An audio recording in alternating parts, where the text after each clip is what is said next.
Good evening. I'm Tim Williams, and this is Andrew Stewart. We're here tonight to present the public information CRS community outreach for the fall. Our committee is made up of myself, Tim Williams, I'm the chair, Andrew Stewart, who's our building commissioner and floodplain administrator, Doris Crary, who's a floodplain resident and stakeholder, Mike Seal from the Conservation Commissioner and also an advisory role, Greg Guimond, our town planner, Nancy Parecka, who is our CRS coordinator and floodplain resident, Eric Ritzy, who's our residential lender and floodplain resident, and Amy March, who's our realtor. First of all, what is our community rating system? The goals of it are to reduce and avoid flood damage to insurable property, strengthen and support the insurance aspects of the NFIP, and foster comprehensive floodplain management. To do this, the CRS provides flood insurance premium rate reductions for NFIP flood policy holders based on communities that implement activities that exceed the minimum NFIP requirements and work toward the three goals of CRS. Included in the support are measures for protection to life and property during a flood. Currently, Marshfield CRS status is that of a 7.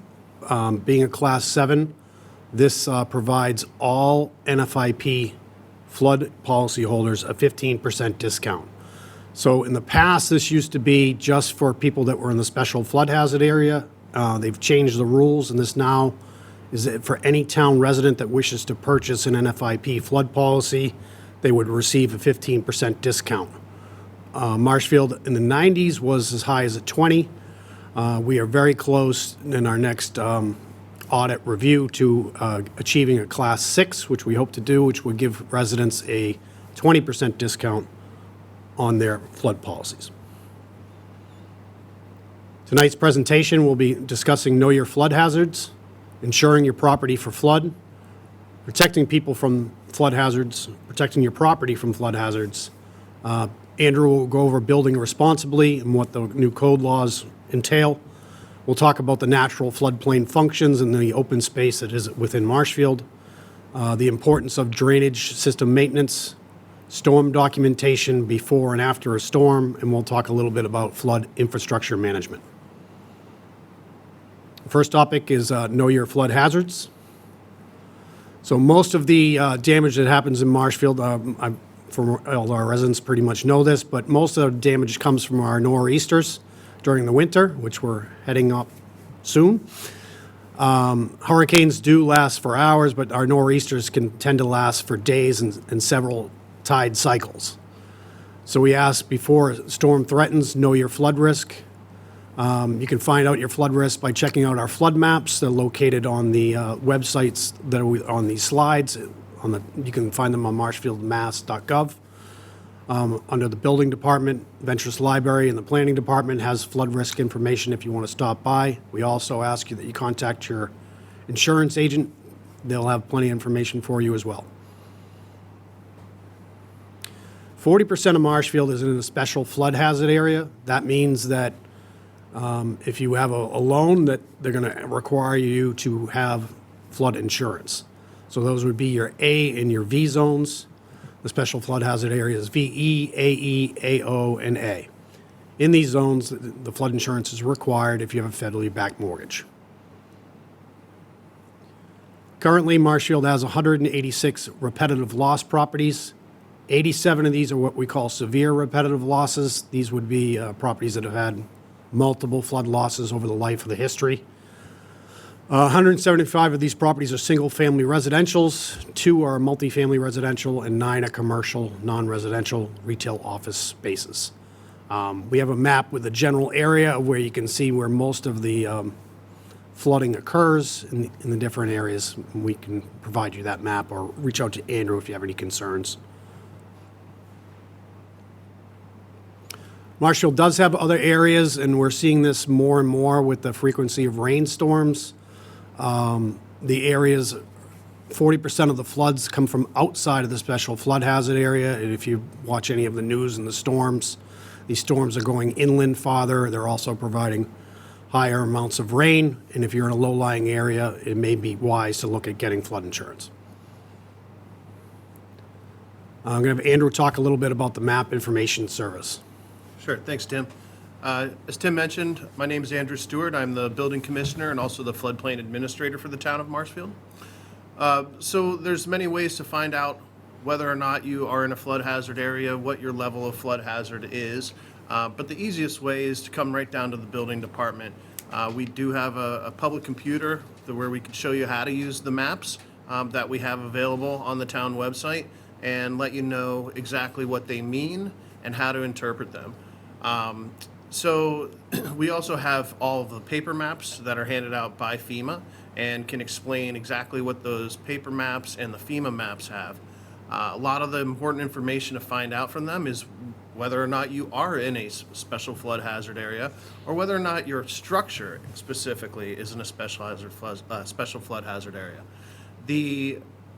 All the information that's contained on these maps, community number, the panel number, all this different information are very important for the insurance companies on elevation certificates. And all that information can be obtained from the map service center or from the building department. The other thing that we do at the building department is we provide property protection advice and property protection visits. So as a service to the community, I will be able to provide specific advice on how to protect your property from flood hazards. So I can do a property protection visit to your site, review the flood hazards with you, and give you any advice that I can considering structural and non-structural flood protection, mitigation measures, information on flood insurance and flood hazards, and information on wetlands protection. So if you are interested in getting some of this property protection advice or scheduling a property protection visit, please contact the building department. Phone number is right there, 781-834-5555, or feel free to email me. We encourage you to insure your property for flood. As we mentioned before, FEMA estimates that 40% of losses come from low-risk flood zones. These are not special hazard areas. They're just areas within town or within an area where they occur to have flood. Important to note, your home insurance does not cover flood as a peril. It is excluded. They will not cover damage if you have home insurance. You have to buy a separate flood coverage policy through the federal government or through a private insurer. If you're in a low-risk flood zone, the policies are pretty inexpensive to purchase.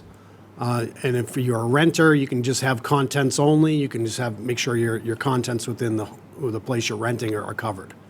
Most flood policies, there is a 30-day wait period for federal government policies, and there's like a 14-day wait period for private flood.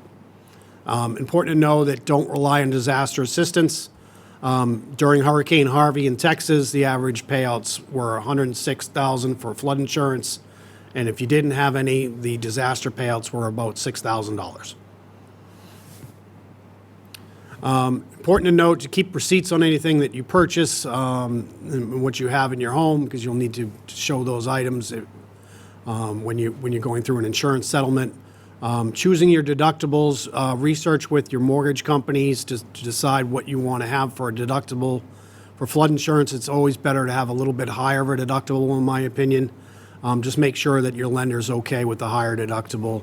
That will save you a little bit of premium, and you don't want to be putting in for a smaller claim anyway. What is covered under flood insurance and what is not?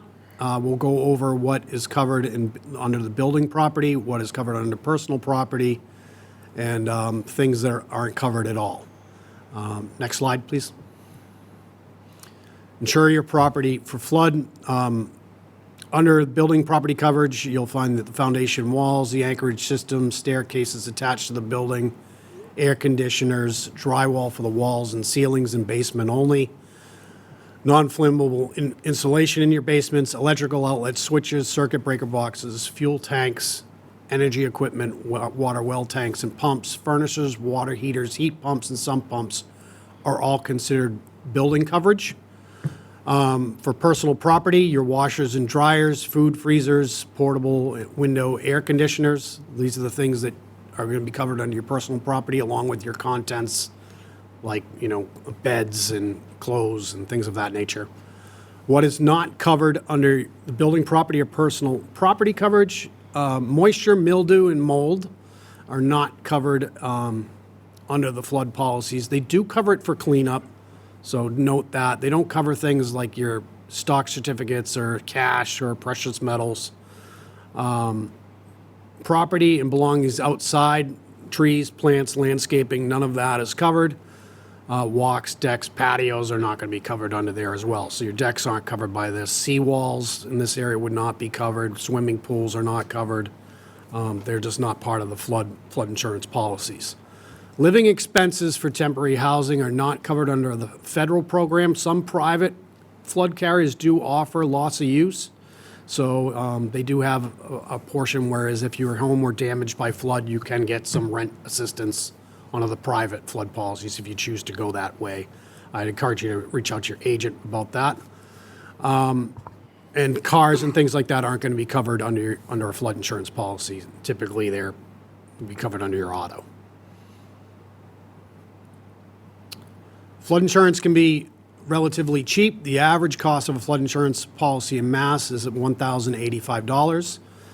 This next slide is kind of important. If you live in a special flood hazard area, in the floodplain, there's a 26% chance you will be flooded during a 30-year mortgage versus a 9% chance of fire. So that basically is giving you, over 100 years, there's a 1 in 4 chance that you're going to, suffer from some type of flood during the lifetime of living there. We don't live there for just 1 year, so that's why that's such a high percentage.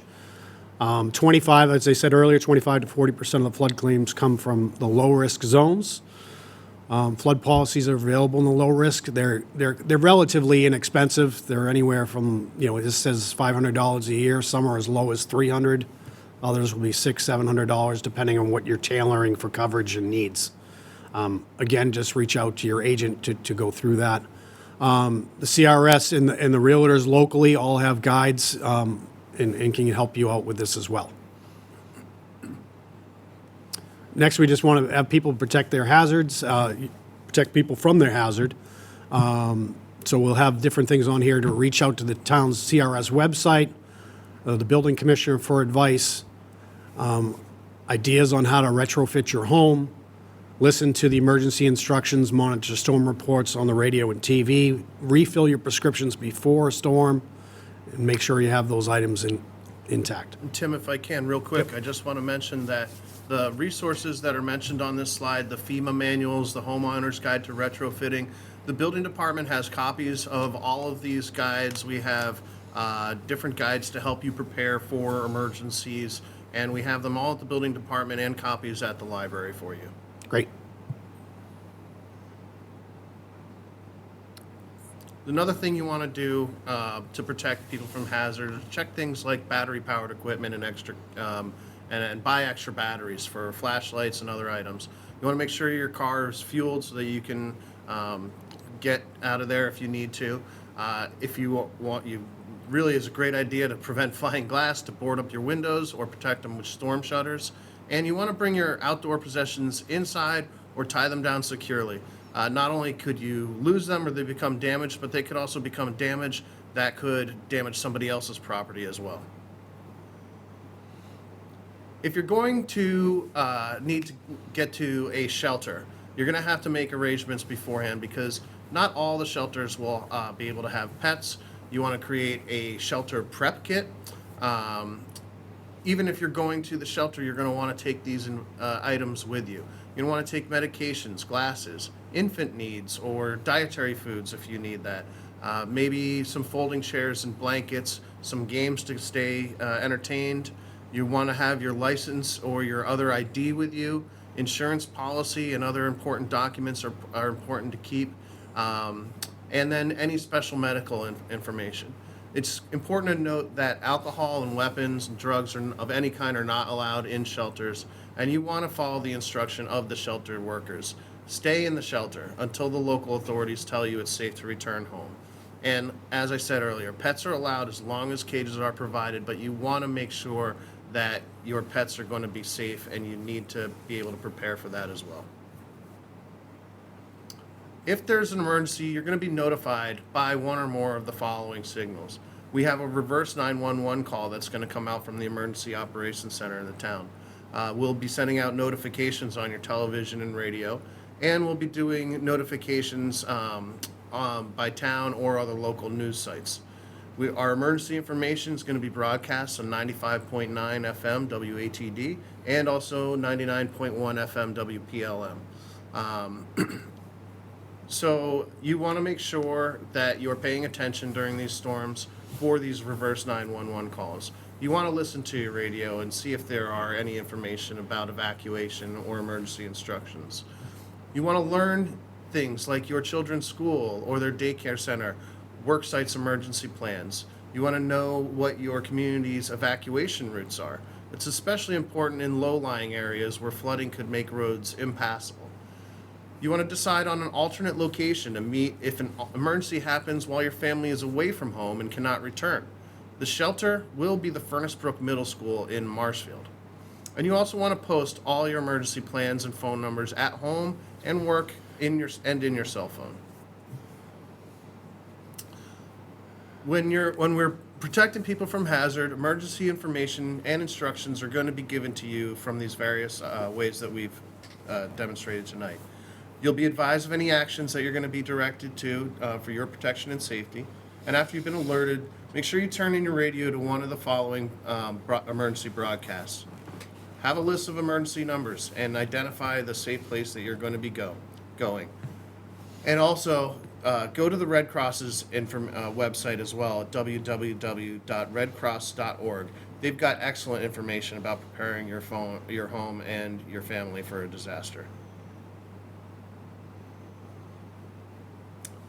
When we talk about protecting your property, one of the biggest things is to check your flood hazard. Really understand what level of hazard your house is going to be subjected to, whether that is a low-lying area that's just going to have ponding, whether it is a stream or riverine type flooding, whether it's something from stormwater management, or whether it's a coastal high hazard like a velocity zone with wind and waves, or an overwash zone where those waves are now crashing and flowing down past your property.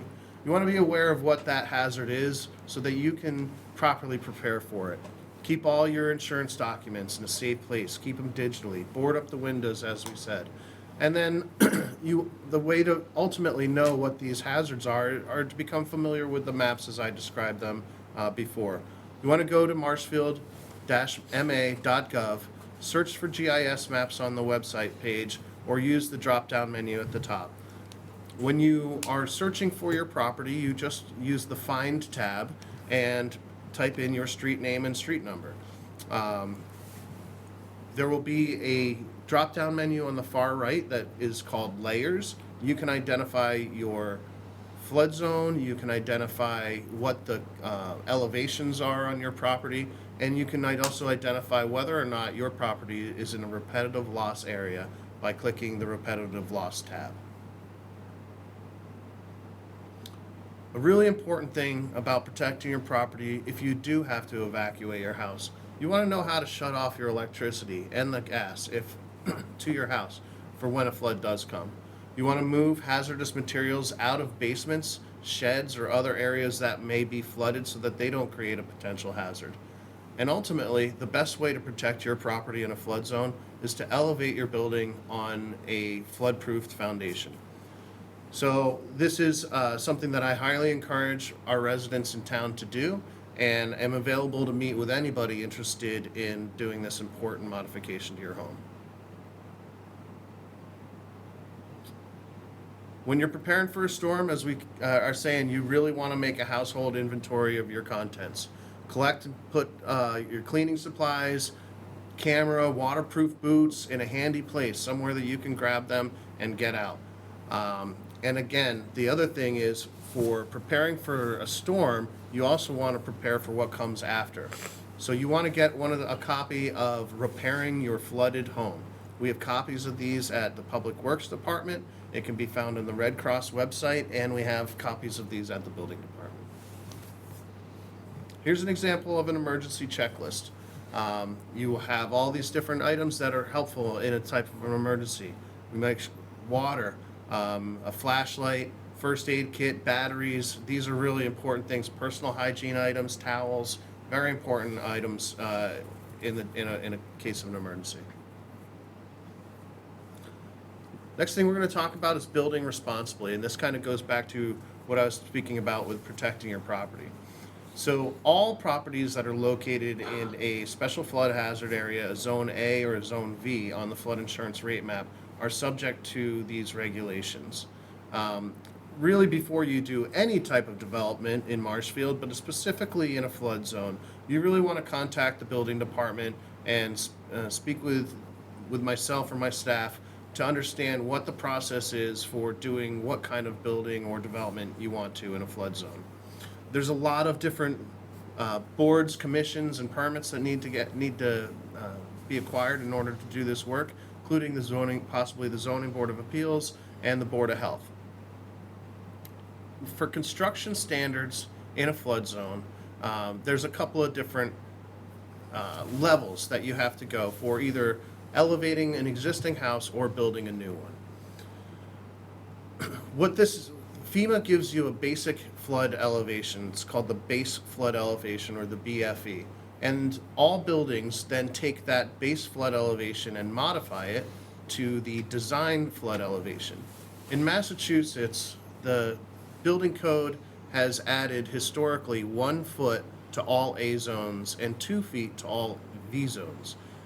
Beginning this year, in 2025, the building code is going to be updated. Now all of those elevations are going to be increased by 1 foot.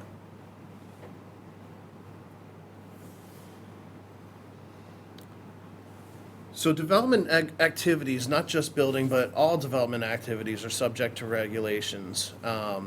And so we really want to work with people instead of enforcing against them afterwards. We want to help you do it right from the get-go. So again, it's really important that you come down and speak with the building department to get started on any type of development in a flood zone.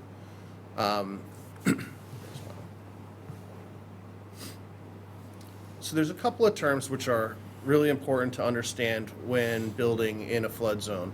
And one of the most important is a substantial improvement. This is what most people refer to as the 50% rule. What it means is that if you are planning to do any type of work on the house, your structure, the work that you're going to perform on that house, if it exceeds, the cost of that exceeds 50% of the value of the house, the appraised or market value of the house itself, you're going to be required to elevate your house on a new foundation that complies with the flood design standards. The reason they want to do this is to protect your investment.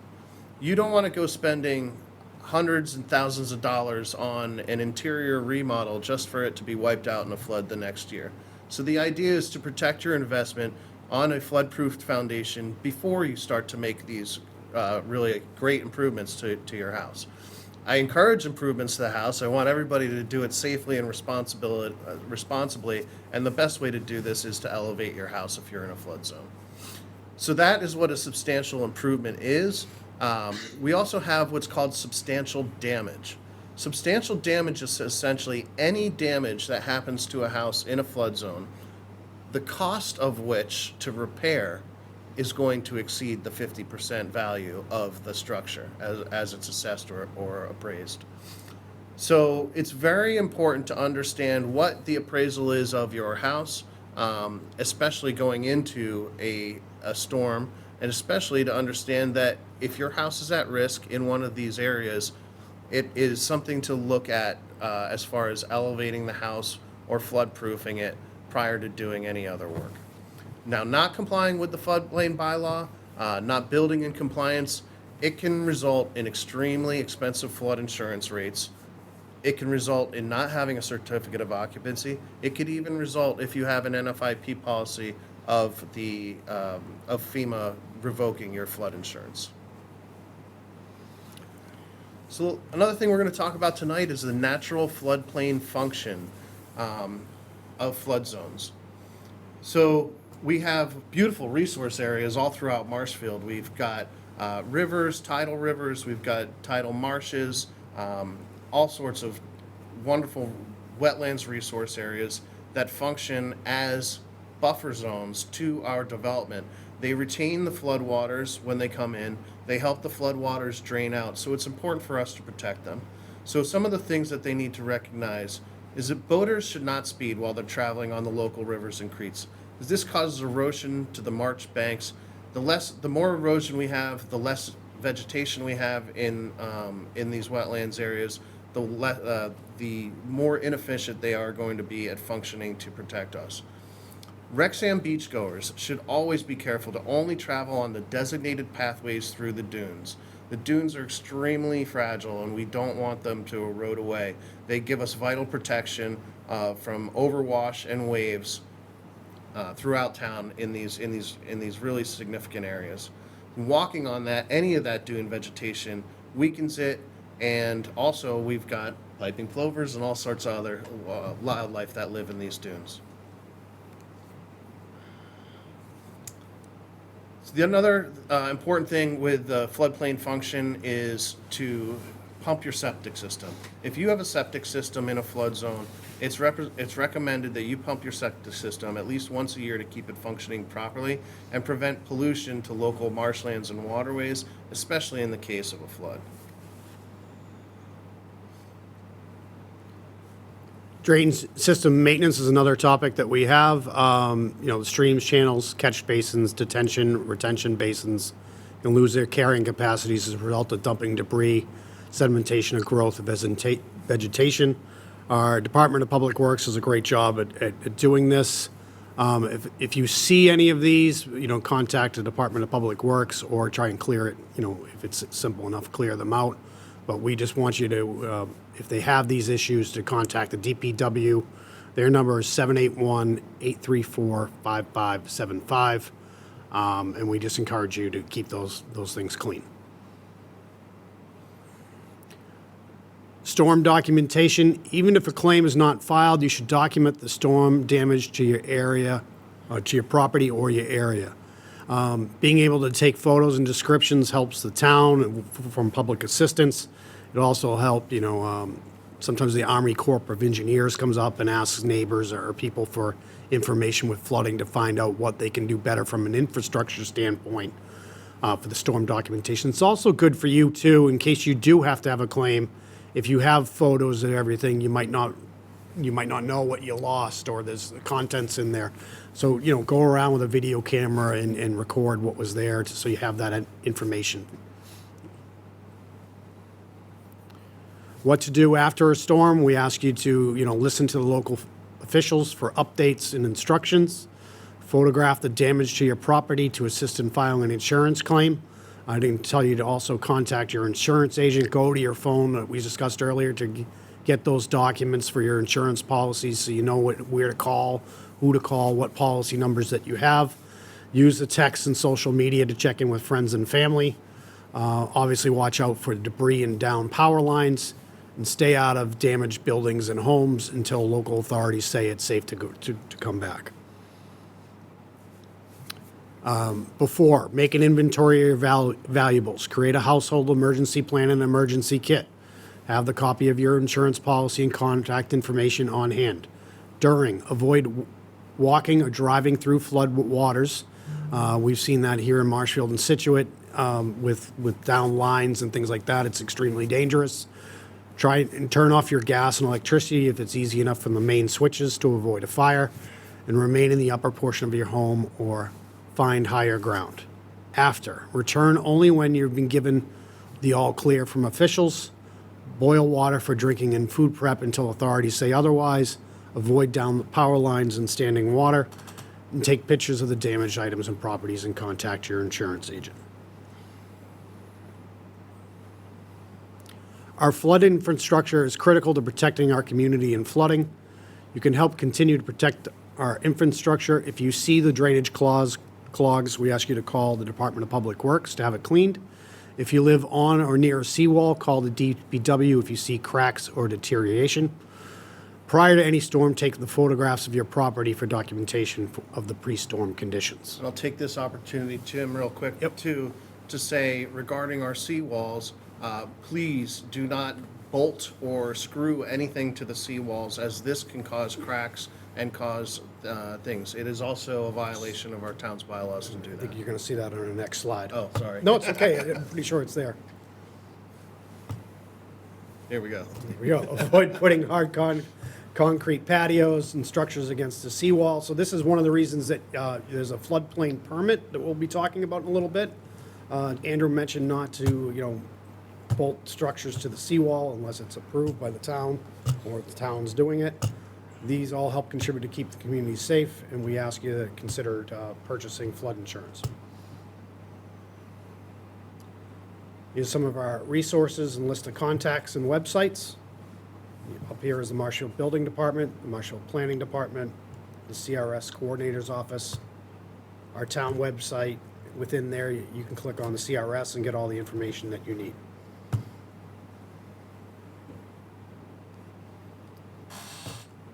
So the biggest, ultimately, again, what I was saying earlier, the biggest thing is you don't want to lose your investment.